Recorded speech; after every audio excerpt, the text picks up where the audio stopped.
Now, well, a lot of you disagree with James the Preacher, also mainly known as Revivalisneeded, as he is a bigot.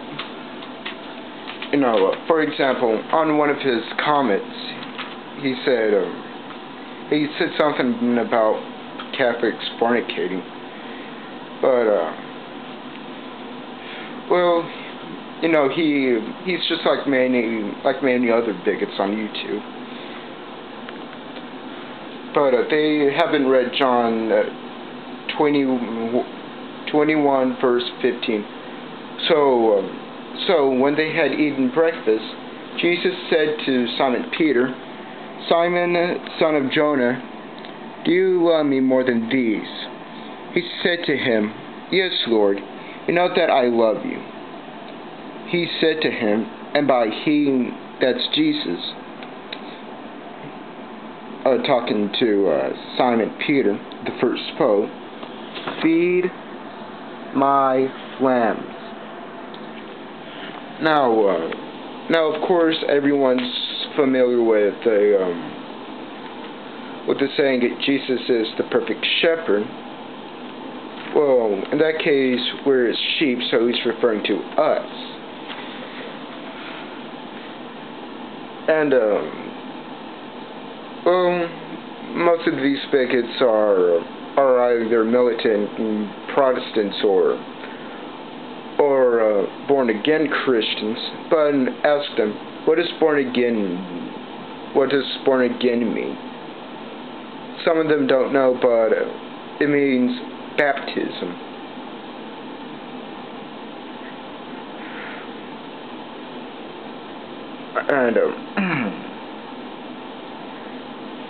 And you know, I'm a Catholic, and I don't really hate Protestants, but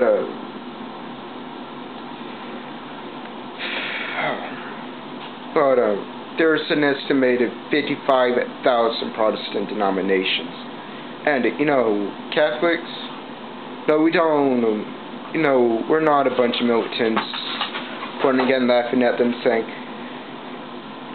"No, you guys are going to hell because your churches are founded by men instead of Jesus." You know, that's not really, you know, that's not in line with mainstream Catholicism. So, well, also, Revival doesn't read the first book of Thessalonians, chapter 5, verse 21. "Test all things, hold true to what is good." Now that just means if you find a contradiction or something that seems heretical, you have to test it first. You know, there was once a secularist saying that Jesus was nailed to the cross through the wrists instead of his hands, because the weight of Jesus getting pulled down from gravity would have ripped his hands open.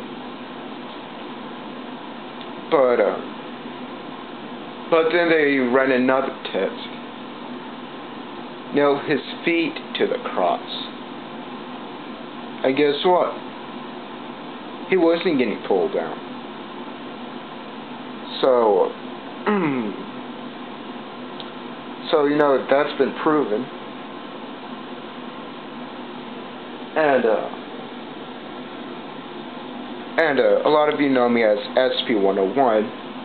You could call me Alex if you want to, but anyways, I do have Asperger's, which is a mild form of autism.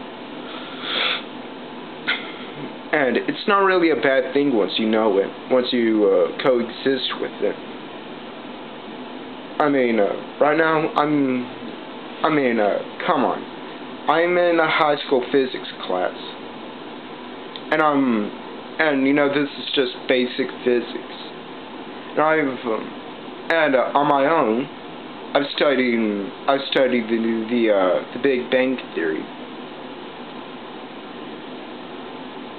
Okay, for instance, can tell me why most of this universe is primarily empty space. I'll tell you why. Okay, at approximately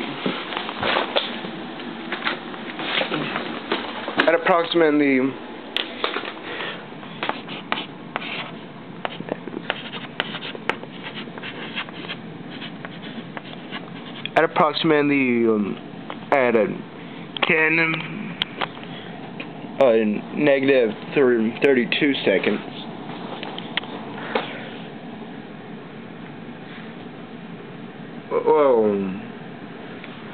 Well, the universe did expand, but you see, there was a problem, or at least this is around the same time. Well, there wasn't any atoms yet, but there were quarks, which formed the basis of matter. And at first there was both matter and antimatter, and these two cannot coexist. And there was slightly more matter than antimatter. So yeah, you get it now. And my theory, I believe that there's got to be at least two other universes. Okay, like I said, this is just the universe we live in right now.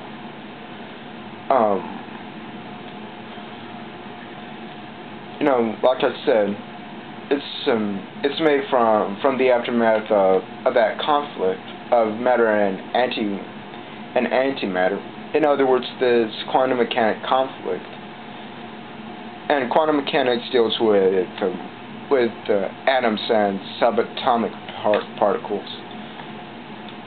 And like I said, I believe that there's two other universes. One holds the antimatter from that conflict, and the other one holds all the matter from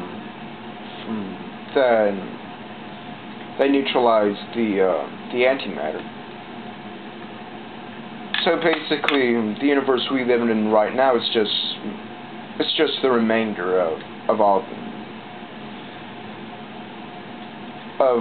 the matter that didn't neutralize the antimatter. But both the antimatter and the matter that neutralize to one another, I think that they exist in their own universes. It's just a belief, nothing more. But yeah, this is just an example of test all things. And at first the universe was nothing. It all started as the form of an atom, and it just grew and grew and grew to the size of a pumpkin. But it was kind of like a water balloon. It was irregular. Then all of a sudden there was a flash, and the Bible said, and remember the story of creation. At first the world was irregular, or it didn't take shape, and that's when God said, let there be a light. So this is just a scientific form of it. So this is your friend Alex. Goodbye.